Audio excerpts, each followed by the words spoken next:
Bijouterie Santia, immeuble Arena, Antanmen. Manolotra anao ny vaovao.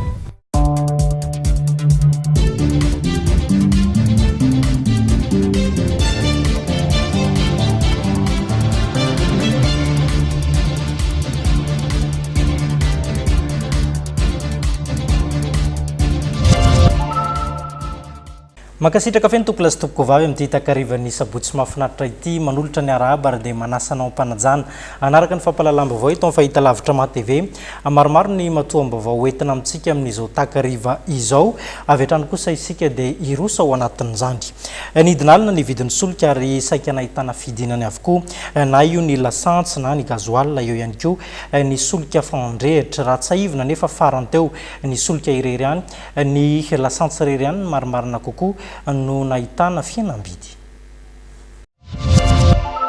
Nahitana vidinana alina ny vidin'ny solika ka lasa 703 ariary ny super carburant, 703 ariary ny gazoal, ary 302 ariary kosa ny solika fandrehatra, izany hoe nahitana vidinany 500 ariary, ary 100 ariary ary 100 ariary avy.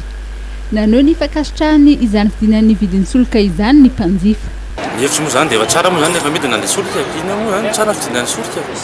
Tsara raha hoe midina ny solika fiainany ty efa mafy ihany solika nefa ampiakarin-jareo foana fa aloha raha hoe midina ny solika mba hitany mba hoe hitako.